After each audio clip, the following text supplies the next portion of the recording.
Doctor জাহেদকে ভারতে আটকানো হলো, কিন্তু তার ভারতে যাওয়ার আগের 4-5 দিন বা 6 দিন আগেই উনি কিন্তু একটা ব্রিফিং করেছিলেন। সেখানে উনি বলেছিলেন যে এই পোর্শনটা আমাদের ইন্টার কান্ট্রি সমস্যা না, এটা ভারতের আভ্যন্তরীণ ব্যাপার। কিন্তু এই বক্তব্যটার সাথে কিন্তু আমরা দ্বিমত পোষণ করেছি এবং এটাকে আমরা মানে রিজেক্ট করেছি ডাক্তার জাহেদের এই কথাটা, এবং এটা নিয়ে সমালোচনা হয়েছে আপনি জানেন প্রচুর। কারণ আমরা দেখছি যে পোর্শন টোটাল কনসেপ্টটাই তো একটা ভুয়া জিনিস, এই ধরনের কোনো এটা জিনিসের তো কোনো অস্তিত্ব নাই। আপনি যদি ধরে নিলাম তর্কের খাতিরে যে আপনি অবৈধ অভিবাসীকে ফেরত পাঠাবেন, তো অবৈধ অভিবাসীকে ফেরত পাঠানোর জন্য সারা পৃথিবীতে তো একটা প্রসিডিওর আছে, সিস্টেম আছে, একটা ইস্যু। তাহলে আপনি নন প্র্যাকটিক্যাল একটা প্রসিডিওর কেন অ্যাপ্লাই করছেন? এবং এটা প্রায় সময় করে থাকে ভারত, প্রায় সময় উত্তেজনা এটা তৈরি করে, নাম্বার 1। নাম্বার 2 হচ্ছে যাদেরকে বাংলাদেশি বলে ফেরত পাঠানো হচ্ছে তারা নিজেরাই বলছে তারা ভারতীয়, তাদের নিজেদেরই তারা তাদের ইচ্ছার বিরুদ্ধে তাদেরকে ঠেলে দিতে পারছে। আপনি বলেন এটা জাতিসংঘের যে মানে বিধান, জেনেভা কনভেনশন, প্রত্যেকটারই তো লঙ্ঘন।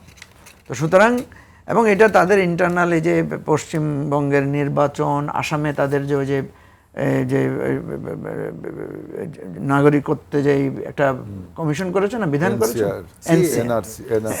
Citizenship amendment act, citizen amendment act. যাই হোক, সেগুলো প্রত্যেকটা জিনিস আমি যেটা মনে করি, এবং দেখেন এই যে ভদ্রলোক এবারে ওই যে বিজেপি থেকে যিনি নির্বাচিত শুভেন্দু, উনি বলছেন যে আপনি অবৈধ লোক পাইলে কোর্টে দিবেন না, ডাইরেক্ট ডিপোর্ট করবেন ইয়াতে গিয়ে। এগুলো তো ধরেন একটা উত্তেজনা তৈরি করে। এগুলো এখন এই যে একটা নতুন ইস্যু তৈরি হলো, এটা আমরা কিভাবে রিজলভ করব? এখানে তো আসলে ডিপ্লোম্যাটিক চ্যানেল ছাড়া আর কোনো চ্যানেল নেই। কিন্তু সেই এখন নতুন সরকার আসার 4 মাস হয়ে গেল, আমরা অন্তর্বর্তী সরকারের সময় ভারত বাংলাদেশ সম্পর্কের মধ্যে একটা স্থবিরতা, এটা মানি না মানি আমরা দেখেছি, খুব কোভার্টলি না হলো। কিন্তু বর্তমান নির্বাচিত সরকার আসার পরে ভারতের আগে থেকেই বলা হচ্ছিল যে নির্বাচিত সরকারের সাথে আমরা কাজ করতে আগ্রহী। তো সেইখানে আসলে মানে ভারত কি তার স্ট্যান্ডটা কি কিরকম আসলে আমাদের? না, আমি তো মনে করি যে এটা ভারতের কথার সাথে কাজের সম্পূর্ণ অমিল। যেটা বলেছে, এবং প্রথম কথা হচ্ছে এটা তো সে বলতেই পারে না, সে যেটা বলেছিল তখন যে আমরা সে যেটা বলেছে যে আমরা নির্বাচিত সরকারের সাথে ভালো আচরণ করব। তার মানে তুমি এখন ইচ্ছাকৃতভাবে আমার এই সরকারের সাথে খারাপ আচরণ করছো, ভিসা দিচ্ছ না, সীমান্তে বলছো সাপ আর কি ছেড়ে দিবে, কুমির ছেড়ে দিবে, নানা রকমের মানে বাজে কথাবার্তা, উত্তেজনাকর কথাবার্তা বলতে, সীমান্তে মানুষ হত্যা করেছে। এখন এরপরে ফেনীতে আপনার ওই যে বন্যার সময় যেটা হয়েছে, যে একটা কৃত্রিম বন্যা তৈরি করে দিয়েছে। এখন নির্বাচিত সরকার হলো, নির্বাচিত সরকার হওয়ার পর আমরা কি দেখছি? সেই তোমার প্রশ্ন। নির্বাচিত সরকার হওয়ার পরে আমরা দেখছি এই পর্যন্ত কোনো ধরনের পজিটিভ কোনো লক্ষণ নাই। দেখেন, পশ্চিমবঙ্গের সাথে তো আমাদের কোনো বিষয় নাই, সীমান্ত তো আমার ভারতের সাথে, আমার তো পশ্চিমবঙ্গের সাথে না, ঠিক আছে?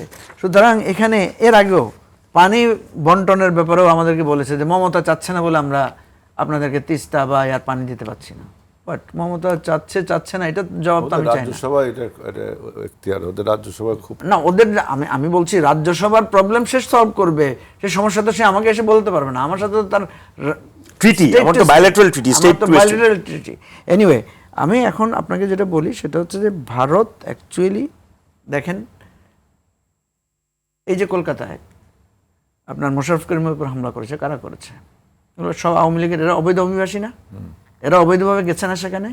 ভারতের বিভিন্ন জায়গায়, বিভিন্ন পার্কে তো আমরা শুনতে পাচ্ছি যে আওয়ামী লীগের লোকদের বিকেল হলে আড্ডা জমে, ওখানে অফিস খুলে পার্টি করা হচ্ছে। শেখ হাসিনা সেখান থেকে রেগুলার বেসিসে আপনার বিভিন্ন বার্তা দিচ্ছে। শেখ হাসিনা একজন খুনের আসামি, একটা গণহত্যার আসামি, তার বিরুদ্ধে অলরেডি একটা ভার্ডিক্ট হয়েছে।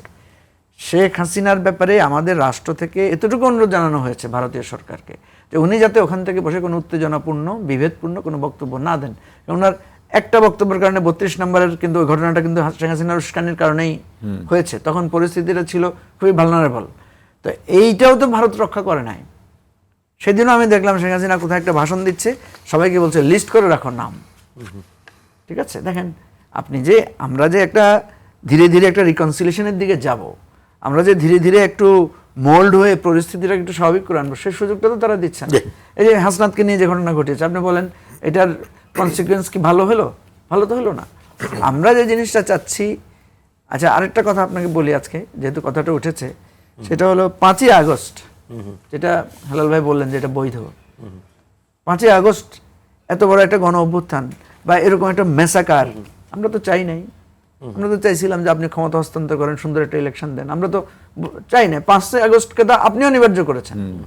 5ই আগস্টে এরকম কেওয়াস, যেটা আমি আজকে বলছি যে জাতীয় পার্টি তো লাস্ট মুহূর্তে এসে বলছে যে 5ই আগস্টকে তারা সাপোর্ট দিয়েছে লাস্টের মুহূর্তে। তারপরেও আমি বলছি জাতীয় পার্টির ব্যাপারে তো আমাদের যথেষ্ট আপত্তি, আমরা বলেছি বারবার, ওনারাও স্বীকার করেছে। এখন কথা হলো 5ই আগস্ট অনিবার্য করে তুলেছে কে?